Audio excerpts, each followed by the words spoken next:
Financial inclusion in Uganda has largely been driven by digital financial services. Consequently, Uganda has made significant strides in its financial inclusion journey since the first automated teller machine was introduced in 1997. The first National Financial Inclusion Strategy, which covered the period between 2017 and 2022, had 5 pillars.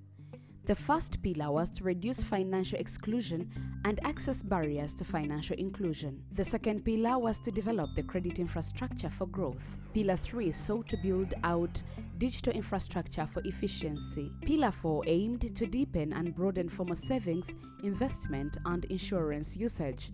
And Pillar 5 sought to empower and protect individuals with enhanced financial capability. To assess the strategy, mid-term and end-term evaluations of the first National Financial Inclusion Strategy were conducted.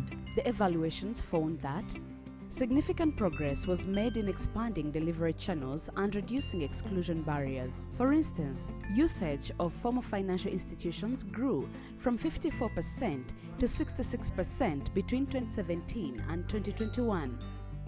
Financial access points also increased from 548 per 100,000 adults to 2,386 at the end of September 2022. However, more could have been done to financially include women, youth, refugees, and people living with disabilities. Implementing the first National Financial Inclusion Strategy was derailed by the COVID-19 pandemic and budget constraints. The implications of the findings from the end-term evaluation of the first National Financial Inclusion Strategy are: financial inclusion remains a key policy priority and tool for achieving financial security in Uganda. More work needs to be done to expand the usage and quality of formal financial services. New market opportunities and threats have emerged since the first National Financial Inclusion Strategy that need to be incorporated into the next strategy. Achieving the Government of Uganda's vision for greater financial inclusion requires a deliberate and coordinated approach. With those findings in mind, the 2023 to 2028 National Financial Inclusion Strategy has been developed. The second strategy's vision is to enable the universal access and usage of a broad range of quality and affordable formal financial products and services delivered responsibly and sustainably.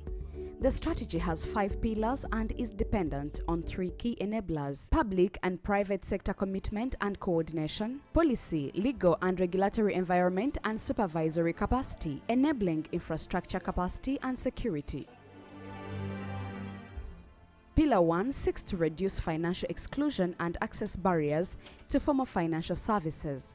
Some of the strategic initiatives under this include: increase the number and variety of financial products or solutions targeted to the unserved and underserved market segments in the financial sector. Expand and roll out existing internet and digital infrastructure to and adoption of digital financial services in unserved and underserved areas, especially in rural areas.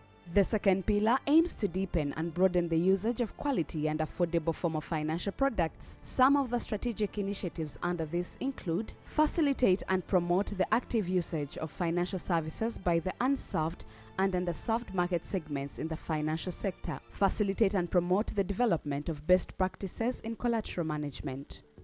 Facilitate and promote the development of efficient credit information markets. The third pillar is to strengthen financial consumer protection and financial literacy. This pillar includes the following strategic initiatives: developing and implementing a comprehensive consumer protection legal framework, implement financial literacy interventions, especially among women, youth, rural areas, the elderly, people living with disabilities, and forcibly displaced persons, among others. Conduct an evaluation of the Financial Literacy Strategy 2019-2024 and design the third strategy for financial literacy 2025 to 2029. Pillar 4 is to develop an inclusive green finance market. 2 strategic initiatives under this objective are to enhance awareness among financial services providers, industry stakeholders, and consumers on green finance. Facilitate and promote the uptake and usage of green finance products. Pillar 5 seeks to promote gender-inclusive finance.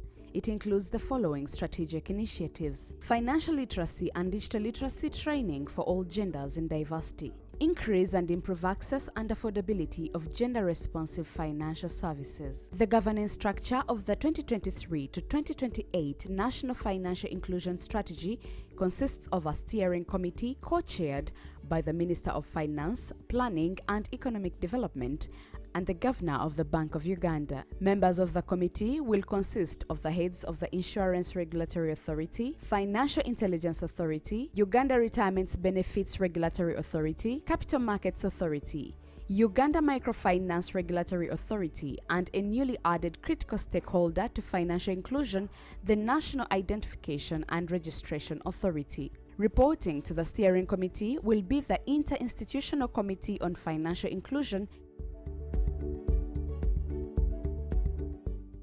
while the National Financial Inclusion Strategy Secretariat, hosted by the Bank of Uganda, the Financial Inclusion Forum, and the 5 working groups will report to the Interinstitutional Committee on Financial Inclusion.